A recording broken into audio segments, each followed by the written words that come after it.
I do miss seeing your faces. So, the text today. My daughter was telling me about Nuneaton. Hi, Jenny, I know you're there because I saw you log on. When the isolation started, she found that people were putting rainbows in their windows. And I suppose it was for some people a symbol of brightness, of better times, of hope. Maybe it's to do for them for faith, or maybe it just seems like a really nice symbol.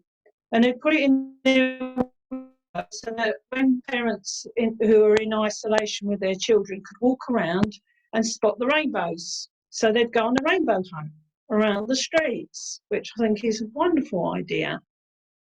So the whole idea of the rainbow for them is really just finding them. But for us as Christians, they're symbols of hope. It takes us to the time when there was the great flood. And God put the rainbow in the sky when the flood had receded to remind us that he is with us always. That we will never let something like this overcome the world again. The rainbow is a symbol of God's promise that he's always with us, especially during our times of trial. So I love this symbol. I love seeing this symbol. So the story today is about Lazarus.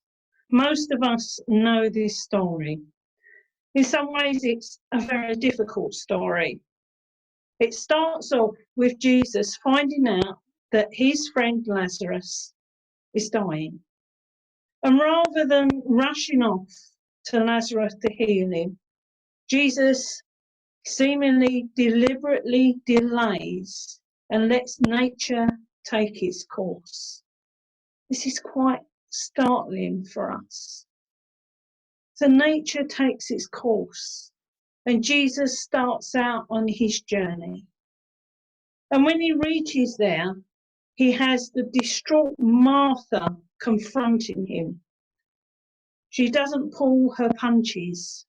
She says to him very, very clearly, Lord, if you'd been here, he would be alive. And it's the truth. If Jesus had been there, he would have healed Lazarus and he would not have died. But Jesus' response to her is a bit baffling. He asks her, do you believe in the resurrection? You can even see in your mind's eye that she's thinking, what on earth is he talking about resurrection for? And then she answers, of course I do.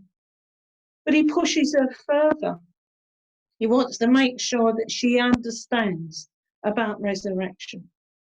For those of us who believe there is no death, that death is just a doorway into the next world.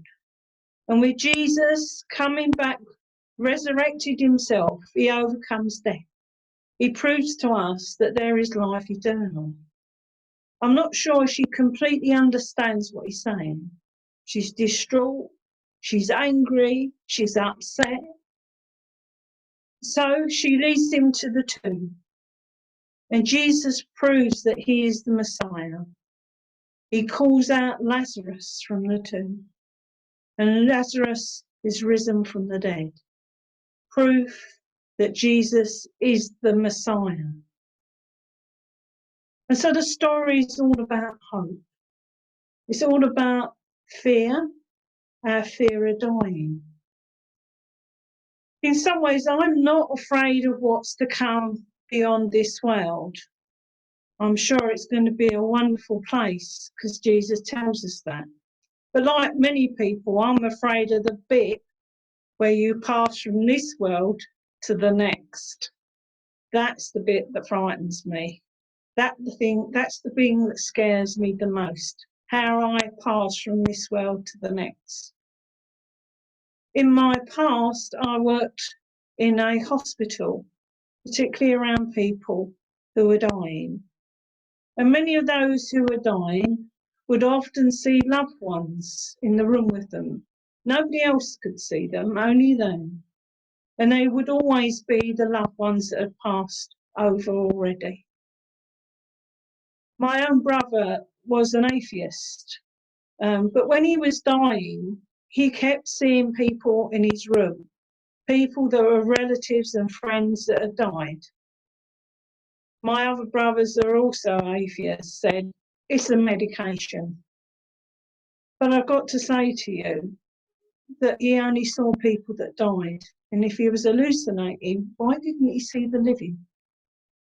I think our Lord sent someone to us at the end to help us pass from this world to the next. So we're not afraid. And it's all about fear, about overcoming fear. We live in fearful times. Someone phoned me the other day and asked me, is this the end of time? I can quite understand why she was afraid. And many of us, perhaps in the back of our minds, share that fear. But I reassured her that things were improving, that if you looked across the world, somewhere like China are coming out the other side of this. And we will come out the other side. Julian and Norwich, I'm sorry, it's one of my pet favourite things. Julian and Norwich was a mystic in the Middle Ages, and she had a death-type experience when she was quite young. It changed her life forever. And the reason it changed her life forever wasn't just the experience of God and knowing God was real in this death experience. It was also overcoming her fear of what it would be to pass from this world to the next. It freed her from the fear of living and the fear of death. When I say fear of living, I mean she stopped being afraid every day of what each day would bring. And if you lived in the Middle Ages, believe me, you had a lot to fear. But she freed her.